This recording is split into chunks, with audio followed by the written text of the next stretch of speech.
नमस्कार दोस्तों, आज हम जिस विषय पर चर्चा करने जा रहे हैं वह है तंत्र में योग।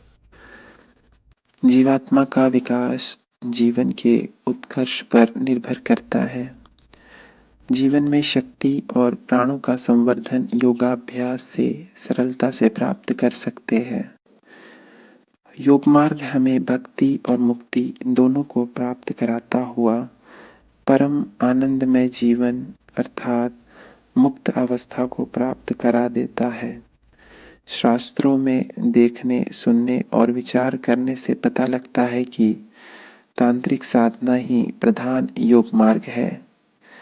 तंत्र शास्त्र में शक्ति उपासना कुंडलिनी जागरण के नाम से प्रसिद्ध है। इसमें शिव शक्ति का अद्भुत सामंजस्य होता है। कुंडलिनी को ही महाशक्ति माना गया है। यह जागृत होने पर ऋतंभरा शक्ति या दिव्य ज्ञान को प्रकट कर देती है। उसकी दिव्य क्रीड़ा साधक को दिव्य आनंद प्रदान करती है। यह अंतरंग साधना है। तंत्र का अर्थ एवं तंत्र विद्या प्राप्त करने के लिए पात्रता। तंत्र तनोति तथा त्रायति इन दो शब्दों का संयुक्त रूप है। तनोति का अर्थ है विस्तार, विकास, खींचना और त्रायति यानी स्वतंत्र या मुक्त होना। इसीलिए सभी दृष्टिकोण से तंत्र का अर्थ व्यक्ति के अनुभव, चेतना और मूर्त जगत के ज्ञान को विकसित करना या उसका विस्तार करना। कहा गया है तनोति त्रायते इति तंत्रः। तंत्र एक पद्धति है जो जीवन की दृश्य समस्याओं के साथ समझौता करने का और अंत में ज्ञान संपन्न होने का एक साधन है। तंत्र को तंत्रिका, कौलाधर्म, कौलिका या कौल इन नामों से भी संबोधित करते हैं।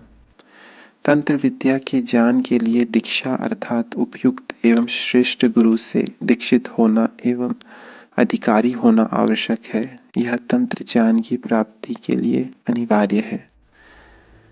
दीक्षा। बिना गुरु से दीक्षा लिए तंत्र की क्रियाओं का प्रयोग नहीं करना चाहिए।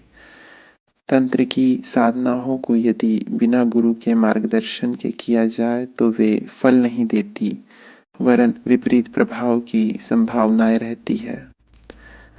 अधिकारी अर्थात पात्रता। जो परद्रव्य के लिए अंधा है, पर स्त्री के लिए नपुंसक है, पर निंदा के लिए मूक है और जो इंद्रियों को सदा अपने वश में रखता है, ऐसा ब्राह्मण ही वाम मार्ग अर्थात तंत्र की साधना का अधिकारी होता है। अर्थात स्पष्ट है कि इन सभी गुणों वाला या आचरण करने वाला व्यक्ति ही तंत्र का अधिकारी हो सकता है।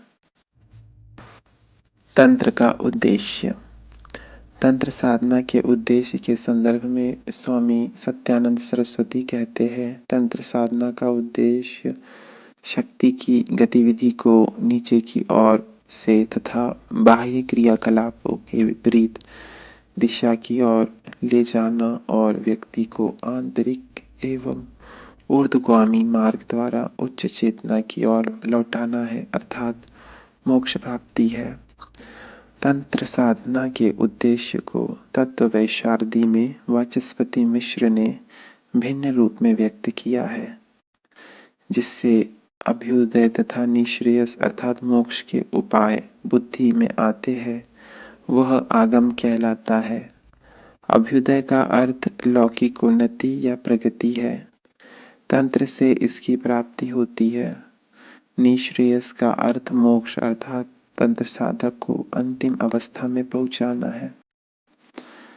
तंत्र में वर्णित योग की परिभाषाएं। मोक्ष प्राप्ति का उद्देश्य ही योग का उद्देश्य है, जिसे तंत्र में भी स्वीकार किया गया है।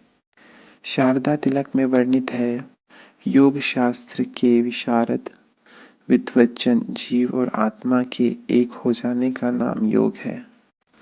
शारदा तिलक में एक अन्य स्थान में कहा गया है कि अन्य विद्वान लोग जिससे पुराण पुरुष का ज्ञान हो उसे योग कहते हैं। तंत्र में वर्णित योग के अंग।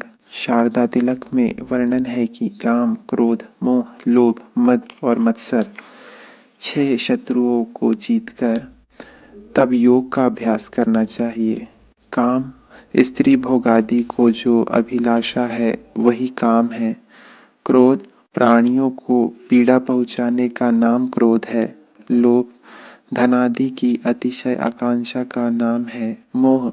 तत्वज्ञान का अभाव ही मोह है। मद, अहम का भाव उत्पन्न हो जाना। मत्सर, मैं सुखी हूँ, मैं पंडित हूँ, मैं धनवान हूँ।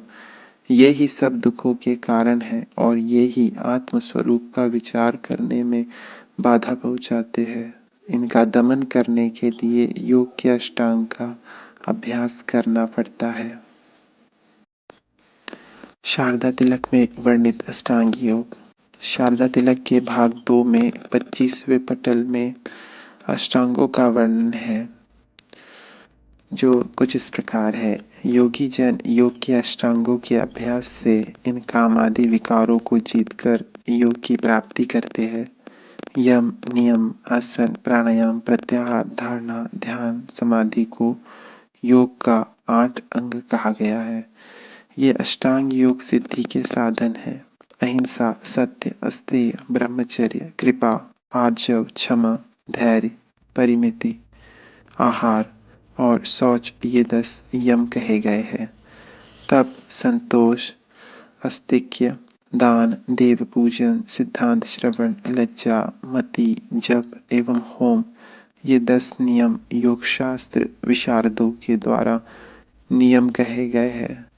पद्मासन, स्वास्तिकासन, वज्रासन, भद्रासन एवं वीरासन क्रमशः ये 5 आसन है।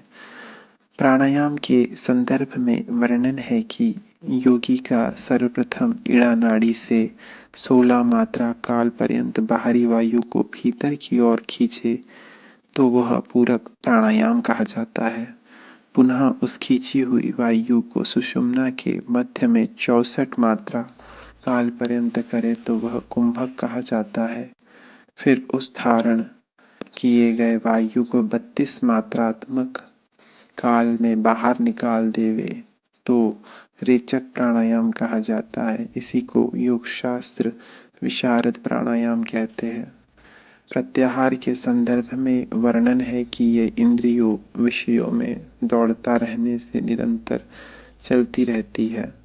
अतः प्रत्याहार उन विषयों से इंद्रियों को निरुद्ध कर मन को स्थिर करता है। धारणा के संदर्भ में वर्णन है कि अंगुष्ठ, गुल्फ, जानु, सीवनी, लिंग, नाभि, हृदय, ग्रीवा, कंठ, लंबिका, नासिका, भूमध्य, मस्तक, सिर और ब्रह्मरंध्र, इन स्थानों में प्राणवायु के धारण का नाम धारणा है।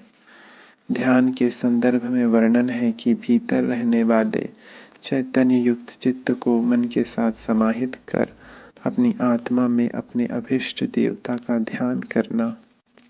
अष्टांग योग के अंतिम सोपान समाधि को शारदा तिलक में कुछ इस प्रकार बतलाया गया है।